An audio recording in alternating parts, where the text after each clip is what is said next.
வணக்கம் மகர ராசி அன்பர்களே. உங்க ராசிநாதனான சனி பகவான் வருடக்கோளாய மாறி மீனராசியிலே வக்ரகதியில் அமர்ந்திருந்தாலும் பணவரவுக்கு பிரச்சனை இல்லாம தான் இருக்கு. ஆனாலும் எங்க போறோம் எங்க நிற்கிறோன்னு தெரியாத ஒரு சூழ்நிலையில தான் நீங்க இருக்கிறீங்கன்றது உண்மை.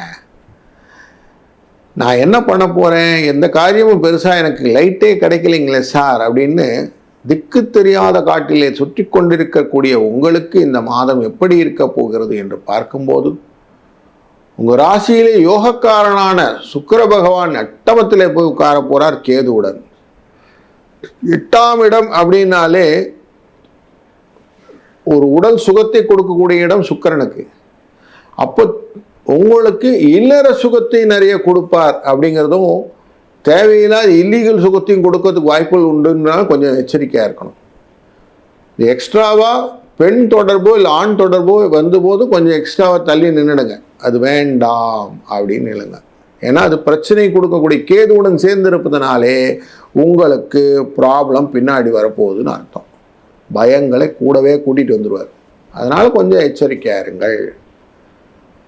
அஷ்டமத்துக்குரிய இந்த சூரிய பகவானானவர் 9ஆம் இடத்திலே புதனுடன் சேர்ந்து அமர்கிறார். அதனால தேவையில்லாத பயங்களும் கவலைகளும் வருவதற்கான வாய்ப்புகளும் நிறைய இருக்குது. புதன் இருப்பதனாலே உங்களுக்கு லாபத்தை பெற்று தருவார். முக்கியமாக ஆடை ஆபரணங்கள் எல்லாம் வாங்கக்கூடிய யோகங்கள் உண்டு. இந்த மாதத்திலே அவசியம் நீங்கள் நல்ல புதிய ஆடைகள் எல்லாம் வாங்குவீர்கள். அதற்கான பிரயாச்சனங்கள்லாம் கரெக்டாக இந்த மாதம் பண்ணுவீங்க. அதெல்லாம் மெட்டீரியலைஸ் ஆகி உங்களுக்கு அது சேரும். லாபங்கள் உண்டாகும். 6ஆம் இடத்திலே அமர்ந்திருக்கக்கூடிய குருவின் பார்வையாலே செவ்வாய் பார்க்கப்படுகிறார் தொழில் ஸ்தானத்திலே. அதனாலே தொழிலிலே அபிவிருத்தியான எண்ணங்கள் எல்லாம் வரும். புதிய உக்திகள் எல்லாம் கொண்டு வருவீர்கள். சில அன்பர்களுக்கு எக்ஸ்பேன்ஷன் ஆஃப் ப்ரோக்ராம்ஸ் எல்லாம் கரெக்டாக மைண்ட்ஸில் போகும். சார் இப்படி பண்ணணும்னு யோசிக்கிறேன் சார், நான் விசிட்டிங் கார்டெல்லாம் போடணும் சார், நான் ஹெல்ப் பண்ணணும் சார், போர்டு மாற்றணும் சார் அப்படின்னு நிறைய விஷயங்கள் தொழிலை விருத்தி செய்வதற்கான வாய்ப்புகள் நிறைய கொண்டு வரும். அதனால் தொழிலிலே புதிய முயற்சிகள் லாபத்தை பெற்றுத்தருவதற்காக வாய்ப்புகளும் இந்த மாதத்தில் இருப்பதனாலே ஒரு சுபிட்சமான சூழ்நிலை காட்டுகிறது. செலவுகள் கொஞ்சம் கட்டுக்கடங்குமால் இருந்தாலும் குருவின் பார்வையும் சனியின் பார்வையும் இருப்பதனாலே கொஞ்சம் பார்த்து வேலை செஞ்சீங்கன்னா போதும். தேவையில்லாமல் எல்லாத்தையும் எஸ் சொல்லாதீங்க. எதெல்லாம் எஸ் சொல்லுமோ அது சொல்லுங்க, எதெல்லாம் வேணான்றவங்க நோ சொல்லிடுங்க.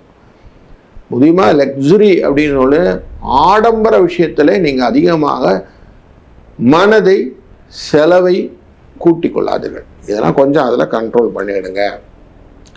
அது பண்ணிங்கனால சரியாக போச்சு.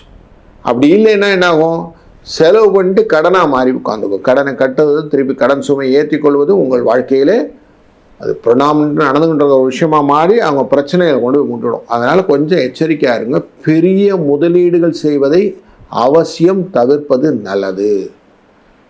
ஒரே டைம் ஒன் டைம் அப்படின்லாம் போய் எங்கேயும் பண்ணாமல் அழகாக சிறுக சிறுக பண்ணுவது, இதெல்லாம் சுக்கிரன் வந்து தன் வேலையாக செய்வார். அதனால் கொஞ்சம் எச்சரிக்கையாக இருப்பது நல்லது. தொழில் அடிப்படையிலே வேலையில் ஒரு நல்ல வேலை ரெகுலராக போயிட்டுருக்கும், ஒன்றும் ப்ராப்ளம் இருக்காது. குருவின் அருளாலே சம்பள உயர்வு கிடைப்பதற்கான வாய்ப்பு, சிலருக்கு பணி இட மாற்றங்களினால் வரக்கூடிய வாய்ப்புகளும் அதனால் லாபங்களும் வருவதற்கு நல்லது ஒரு சூழ்நிலையும் இருக்கிறது. அதனால் தைரியமாக அந்த வேலையெல்லாம் நீங்கள் தைரியமாக பண்ணலாம். முக்கியமாக இந்த மெடிக்கல் ரெப்ரசன்டேட்டிவ்னு சொல்லுவோம், வெளியிலலாம் சுற்றி பார்க்கக்கூடிய பிரதிநிதிகள், அந்த பிரதிநிதிகளுக்கான ரெகக்னேஷன் கொஞ்சம் இருக்கும். அவங்களுக்கு நல்ல லாபம் கிடைக்கக்கூடிய சூழ்நிலையும் நல்லது ஒரு மாற்றங்களை எதிர்பார்க்கக்கூடிய மாதமாக இந்த மாதத்தை எடுத்துக்கொள்ளக்கூடிய சூழ்நிலையும் இருக்கிறது. இந்த மாதத்திலே அவசியம் நீங்கள் வெங்கடேச பெருமாளை வணங்கி செய்யக்கூடிய காரியங்கள் உங்களுக்கு வெற்றியை நிச்சயம் தரும். நல்லது நடக்கும். நல்லதே நடக்கட்டும். வாழ்க வளத்துடன்.